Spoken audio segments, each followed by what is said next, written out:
So I want to finish up types of reactions. And this type right here, we're going to look at oxidation reduction. Again, I just want us to be able to recognize it. Oxidation basically means I'm adding oxygen. There's some other definition to that, but for us, adding oxygen is going to be a good one. Reduction is the opposite.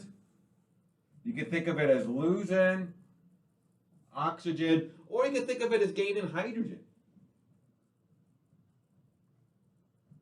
In fact, for oxidation, you can say add oxygen or lose hydrogen. So, and again, these are opposite. They actually work coincide. But I just want us to be able to recognize an oxidation reduction reaction. Sometimes they'll call this a redox.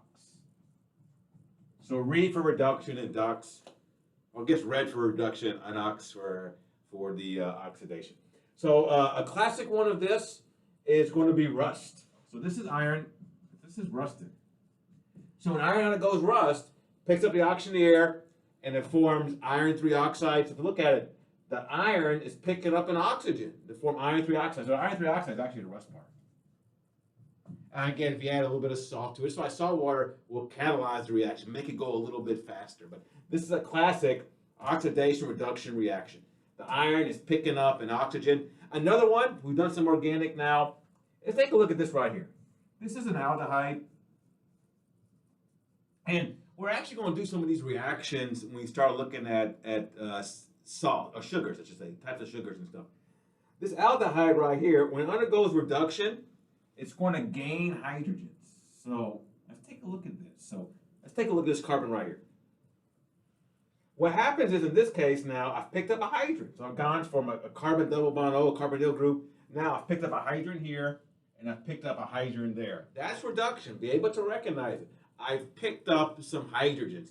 That's a reduction. Now the opposite, oxidation, means now I've gained oxygens. So again, focus on this carbon. Notice that I've picked up an oxygen bond right here. This is actually a carboxylic acid. So carboxylic acid. So basically, if I go from an aldehyde to a carboxylic acid, I picked up an oxygen. That's an oxidation. If I go an aldehyde, this OH group right here is an alcohol. So if I go from an aldehyde to an alcohol, that's a reduction. Again, we'll look at that in chapter 6, in which we actually show how to form sugar alcohols. You go from sugar to form sugar alcohols, etc. So to finish this off, I want us to be able to look at these two reactions. Let's look at 1 and 2. And decide, is it oxidation or reduction? I want you to be able to identify the difference. So in this case right here, I have, this is actually benzoic acid.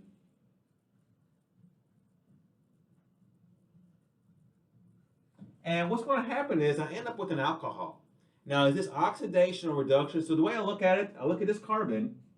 So I have a carbonyl group and an OH. Now right here, if I focus on this carbon again, notice that I've lost an oxygen.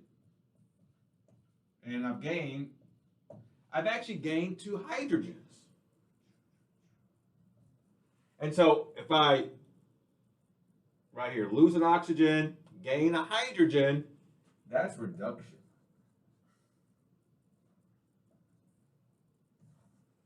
So I want you to be able to identify, is that a reduction or oxidation?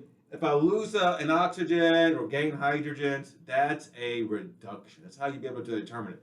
This case right here, again, let's focus on this carbon right here. What happens is, this is an alcohol. Now I've formed an aldehyde. So I've gone from an alcohol to an aldehyde. So if I look at this one, we got to the side. Is that oxidation or reduction? I look at this carbon right here. What happens is, I haven't really picked up another oxygen, but I've gone from a single bond, a single carbon-oxygen bond, to a carbonyl group, a carbon double bond oxygen. That's actually considered oxidation. If you pick up, so oxidation now, so if you gain a carbon double bond. So if you gain a carbon-oxygen bond, it's considered oxidation. I don't want to go through all the reasons, but basically, I go from a single carbon-oxygen bond, so right here, to a double carbon-oxygen bond. That's going to consider oxidation. Let's look at this one again. I just want us to be able to identify the type of reaction. So this is, we say hydrolysis versus condensation. So condensation, just like in the morning, you wake up, you have condensation on your windshield. It means I'm producing water.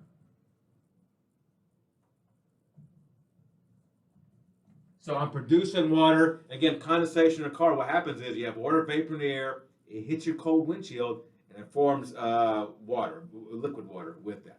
So in this case, condensation, the way I remember it, condensation is producing water. Hydrolysis is I'm splitting up a compound. So in one case, I'm splitting up a compound with water. Splitting using water. So, but the way I remember it, condensation, I'm producing water. Splitting or hydrolysis, I'm using water to break up a compound into, it's like a decomposition, so to speak, with that. So let's take a look at this. This right here is just a regular alcohol.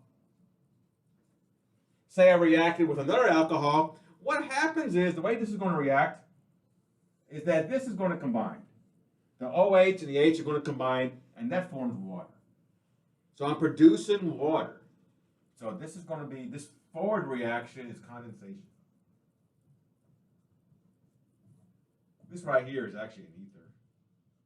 We don't have to worry too much about it. Just be able to recognize it. So this reacts, and then the R and OR kind of squeeze together and to form an ether plus water. But just be able to recognize it.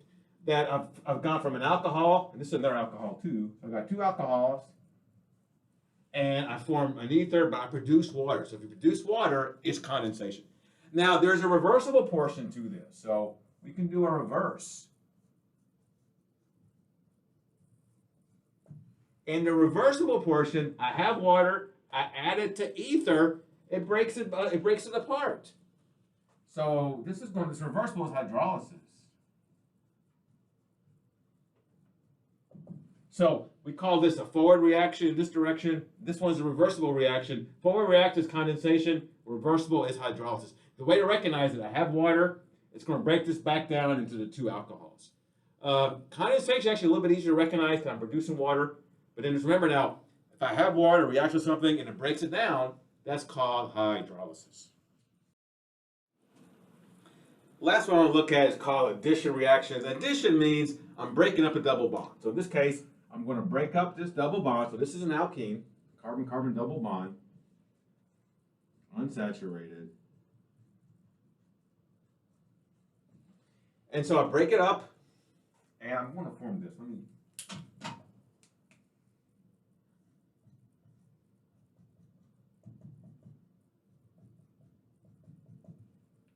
Let me draw in red the two bonds I formed. So I've broken up this top part of that double bond into two single bonds. So I've added two single bonds, and what happens is the hydrogen adds to it. So the hydrogen is going to add one here and one here. So basically, I break up that double bond into two single bonds, and then two hydrogens are going to add, in this case right here, end up with an alkane. Again, just be able to recognize an addition reaction to alkenes. So alkenes have a double bond. Those double bonds are very reactive. They break apart, and I form a single bond. I form an alkane. So I go basically from an alkene to an alkane. Another addition reaction, again, I go from an alkene. So I'm going to break up that double bond into two single bonds, just like I did above. Except in this case, I'm going to add water across that double bond rather than two hydrogens. So water, remember, is HOH. So the OH adds on one side and the hydrogen adds on the other. And again, that's called an addition reaction. We're not going to get too much into specifics. This one will be called like a hydration, because we're adding water across it. This one up here will be hydrogenation. So sometimes you look at like margarine, it says hydrogenated. That means you've added oxygen across some of those double bonds. Just to finish up quickly, again, alkenes can be in terms of cyclic. So this is cyclobutene, you have to know it. Breaks up that double bond. And notice now I've added two hydrogens across it. So the red are the two new hydrogens I've added. You don't have to add hydrogens for these cyclic structures, but I did this to show the completeness of it.